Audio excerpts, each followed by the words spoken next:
Hello दोस्तों, मैं भवर सिंह और आप सभी का मेरे सुरतरंग चैनल पर स्वागत है। शीश कट्या धड़ लड़िया, शीश कट्या धड़ लड़िया, सिद्ध किया सब काज, एड़ा सूरवीरों ने पूजे दुनिया आज। लेकिन दोस्तों, आज मैं एक ऐसे जुझार जी के बारे में आपको बताने जा रहा हूं जिन्होंने अनोखे प्रकार से अपना बलिदान दिया, अपने हाथों अपना बलिदान दिया। ये अपने आप में अनोखी घटना थी। तो आइए दोस्तों, आप जुड़े रहें, मैं आपको पूरा इतिहास बताता हूं। जी हाँ दोस्तों, राजस्थान का अलवर जिला, अलवर जिले के रैणी तहसील का पाटन गांव, जहां जादौन राजपूतों की जागीरी थी, वहां पर बिशन सिंह जी बहुत प्रसिद्ध जादौन ठाकुर हुए हैं। उनके घर पर एक पुत्र ने जन्म लिया जिसका नाम रखा गया दिलेर सिंह। जी हाँ दोस्तों, यथा नाम तथा गुण, दिलेर सिंह बचपन से बहुत दिलेर व्यक्ति थे, बहुत साहसी वीर योद्धा थे। जब वो युवा हुए, उनके साहस, पराक्रम और वीरता को देख करके ग्रामवासियों को और आसपास में उनको उम्मीद थी कि ये भी अपने पिताजी की तरह नाम रोशन करेंगे, करते भी। चलता उनको असाध्य रोग हो गया, खूब इलाज करवाया, वेद बुलाए, नीम हकीम बुलाए, खूब इलाज करवाया, लेकिन रोग ठीक होने का नाम ही ले रहा था। दोस्तों, दिलेर सिंह शिव जी के परम भक्त थे। गांव में शिव जी का मंदिर था जो आज भी है।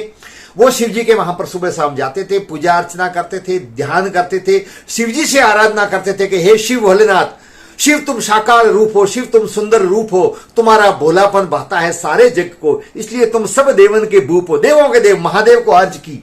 लेकिन कभी कभार भगवान के वहां भी देर भी होती है और अंधेर भी होती है। ये कलयुग है दोस्तों। और इतना सब कुछ पूजा पाठ आस्था रखने के उपरांत भी उनकी जो बीमारी थी वो ठीक होने का नाम नहीं ले रही थी। आखिरकार वो अपने असाध्य रोग से, कष्ट से, व्याधि से ग्रसित होकर के दुखी होने लग गए। तब उन्होंने एक दिन अपने परिवार को बुलाया, लोगों को बुलाया और लोगों के सम्मुख एक ऐसी घोषणा कर दी जो सामान्यतः हमें इतिहास में बहुत कम पढ़ने को मिलती है। उन्होंने दोस्तों घोषणा कर दी कि मैं अब जिंदा नहीं रहूंगा, असाध्य रोग से मरने से बेहतर है मैं अपने ही हाथों से अपने प्राणों का उत्सर्ग कर दूंगा। उन्होंने निर्णय लिया कि मैं अपना शीश काट करके शिव जी के सम्मुख प्रस्तुत कर दूंगा।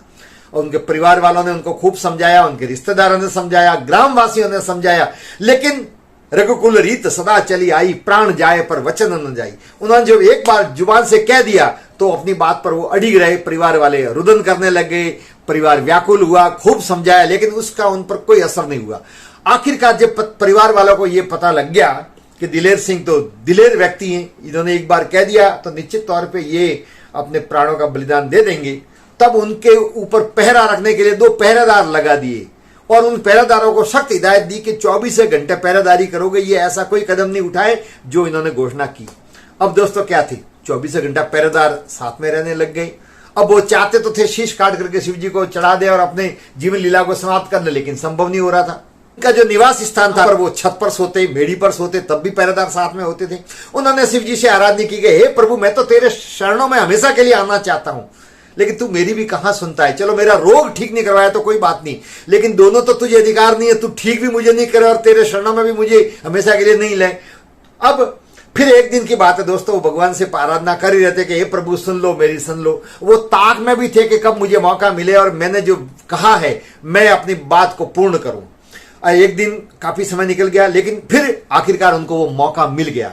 जी हाँ दोस्तों, दोनों पहरेदारों को आंख लग गई, नींद आने लग गई। नींद आई तो उन्होंने मौके को ताड़ा और चुपचाप कमर में जो तलवार थी वो लेकर के और गांव के बाहर जो शिव जी का मंदिर था वहां पर पहुंच गए। तो दिलेर सिंह जी ने शिव जी के मंदिर के पास में जो कुआं है उसका जो पाट लगा हुआ है पत्थर का, वो आज भी विद्यमान है। उस पाट पर अपना शीश रखा, एक हाथ से अपनी चोटी, उस जमाने में प्रत्येक हिंदू चोटी रखता था। वैसे भी हमारे शास्त्रों में कहा गया है कि हर हिंदू को चोटी रखनी चाहिए। शिखा है वो हमारे धर्म की पहचान है। अपनी शिखा को पकड़ा और पाट पर रखा सिर को, और एक हाथ से तलवार निकाली और शिव जी की आराधना करके, शिव जी को आह्वान करके और जय भोलेनाथ करके और सीधा वार किया अपनी गर्दन पर। फिर क्या था दोस्तों, एक ही वार के अंदर धड़ से वो शीश अलग हो गया। उन्होंने शीश काटा और शीश काटने के बाद में चोटी से पकड़ा हुआ था शीश, उसको शीश काटते ही शिव जी के मंदिर की तरफ उन्होंने फेंक दिया। इतने में भागता हुआ पुजारी भी आ गया, उनके धड़ को उन्होंने पकड़ा, लेकिन तब तक उनका शीश काट करके उन्होंने शिव जी की तरफ फेंक दिया था। पुजारी भागा भागा गया उनके वहां गांव में, जाकर के उनके परिवार में और लोगों को सूचना दी। पूरे गांव उमड़ा, परिवार वाले भी रुदन करने लग गए। लेकिन अब क्या होता है, फिर उसके बाद में उनका विधि विधान से अंतिम संस्कार किया गया। उसके बाद में दोस्तों जो राजपूत शमशान है उसके पास में जो आप देख रहे हैं ये छतरी लोगों ने बनाई। उसके बाद में लोक देवता के रूप में ये वहां पाटन में आज भी पूजे जाते हैं। वहीं शिव जी के पास में ही उनकी जो राजपूतों की शमशान है, वहीं पर उनका अंतिम संस्कार किया गया। और वहीं पर जो आप देख रहे हैं ये छतरी का निर्माण किया। लोग आस्था से आज भी मन्नत मांगते हैं, मनोकामना पूर्ण होती है, लोग दर्शन करते हैं। और गांव के लोगों के लिए आस्था का ये केंद्र है। सर्प के काटने और प्रेत बाधा होने पर यहां पर लोग मन्नत मांगने आते हैं, यहां पर इलाज के लिए आते हैं। और ऐसी लोगों की आस्था है कि यहां पर आने पर दिलेर सिंह जी उनको सबको ठीक करते हैं। कुछ साल पहले तक भी लोगों को सर्प के रूप में दिलेर सिंह जी के कई बार दर्शन हुए हैं। आज भी वहां पर लोग जब जाते हैं और किसी को वहां सर्प दिखाई देता है तो लोगों की ऐसी आस्था है कि ये दिलेर सिंह जी सर्प के रूप में यहां पर उपस्थित हुए और उन्होंने हमको दर्शन दिया है। दोस्तों, गिरवर के दीवान के शरीर में कुछ सालों तक, उनके जीवन काल तक, उनके शरीर में वो उनका भाव आता था, उनके शरीर में उनका भाव आता था और लोग श्रद्धा से उनको भी नमन करते थे और लोग अपनी समस्याओं के निराकरण के लिए भी वहां पर आते थे।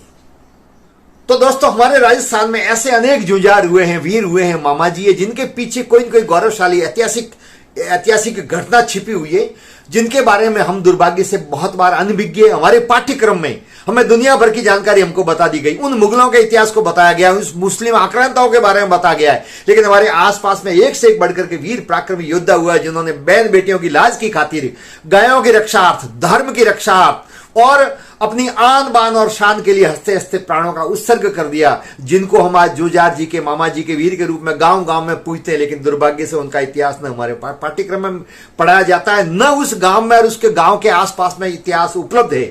वीडियो देखने के लिए आप सबका बहुत बहुत धन्यवाद। वीडियो को लाइक करें, शेयर करें, कमेंट्स करें और यदि चैनल को अब तक सब्सक्राइब नहीं किया हो तो चैनल को सब्सक्राइब करें। पुनः आप सभी का बहुत बहुत धन्यवाद। जय हिंद।